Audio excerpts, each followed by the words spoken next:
Assalamualaikum warahmatullahi wabarakatuh. Samson adalah seorang nabi, bernama asli Samun Gozi. Kisah ini berasal dari cerita Nabi Muhammad yang menceritakan tentang seorang nabi yang hidup di zaman Romawi, yang bernama Samun Gozi. Beliau adalah nabi dari kalangan Bani Israel, yang juga merupakan hakim ketiga terakhir pada zaman Israel kuno. Nabi Syamun Al-Ghazi memiliki beberapa nama. Dalam bahasa Arab, beliau disebut dengan Syamsyaun atau Syamun. Dalam bahasa Ibrani, disebut Simson, sedangkan dalam bahasa Tiberias, disebut Simson, lalu dalam Alkitab Nasrani, disebut Samson. Nama Syamun sendiri artinya, yang berasal dari matahari. Sedangkan Al-Ghazi artinya, yang berasal dari Ghazi, Gaza Palestina sekarang.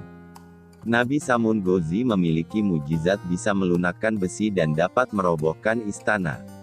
Cerita tentang Samun ini merupakan cerita Israiliyat yang diceritakan turun-temurun di Jazirah Arab jauh sebelum Nabi Muhammad lahir. Dari kitab Mukasyafatul Qulub karangan Al-Ghazali, diceritakan bahwa Rasulullah berkumpul bersama para sahabat di bulan suci Ramadan. Kemudian Rasulullah bercerita tentang seorang nabi bernama Samun Gozi. Beliau adalah nabi dari Bani Israel yang diutus di tanah Romawi. Dikisahkan Nabi Samun Gozi berperang melawan bangsa yang menentang ketuhanan Allah. Ketangguhan dan keperkasaan Nabi Samun dipergunakan untuk menentang penguasa kaum kafirin saat itu, yakni Raja Israel. Akhirnya sang Raja Israel mencari jalan untuk menundukkan Nabi Samun. Berbagai upaya pun dilakukan olehnya, sehingga akhirnya atas nasihat para penasehatnya diumumkanlah, barang siapa yang dapat menangkap Samun Gozi akan mendapat hadiah emas dan permata yang berlimpah. Singkat cerita, Nabi Samun Gozi terpedaya oleh istrinya. Karena sayangnya dan cintanya kepada istrinya, Nabi Samun berkata pada istrinya, "Jika kau ingin mendapatkanku dalam keadaan tak berdaya, maka ikatlah aku dengan potongan rambutku."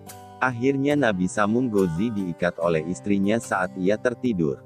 Lalu dia dibawa ke hadapan sang raja.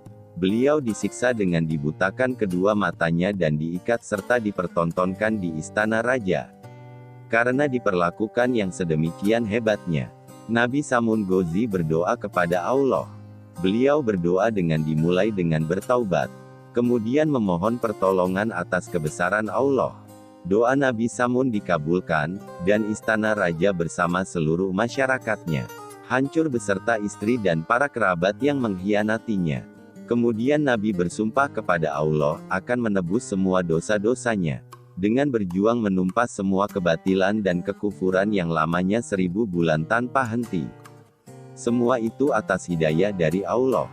Ketika Rasulullah selesai menceritakan cerita Nabi Samun Gozi, yang berjuang fisabilillah selama 1000 bulan, salah satu sahabat Nabi berkata, "Ya Rasulullah, kami ingin juga beribadah seperti Nabiullah Samun Gozi."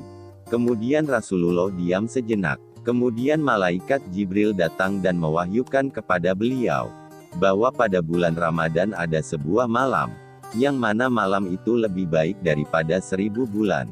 Itulah Lailatul Qadar, yang jika kita mendapatkannya, maka malam itu lebih baik daripada 1000 bulan. Pada kitab Qisasul Anbiya, dikisahkan, bahwa Rasulullah Muhammad tersenyum sendiri. Lalu bertanyalah salah seorang sahabatnya, "Apa yang membuatmu tersenyum wahai Rasulullah?" Rasulullah menjawab, "Diperlihatkan kepadaku hari akhir ketika di mana seluruh manusia dikumpulkan di mahsyar. Semua nabi dan rasul berkumpul bersama umatnya. Masing-masing masuk ke dalam surga. Ada salah seorang nabi yang dengan membawa pedang, yang tidak mempunyai pengikut satupun, masuk ke dalam surga, dia adalah Samun." Demikianlah kisah Nabi Syamun Al-Gozi dan Lailatul Qadar. Semoga kita semua diberi pertolongan untuk bisa beribadah di malam Lailatul Qadar. Wassalamualaikum warahmatullahi wabarakatuh.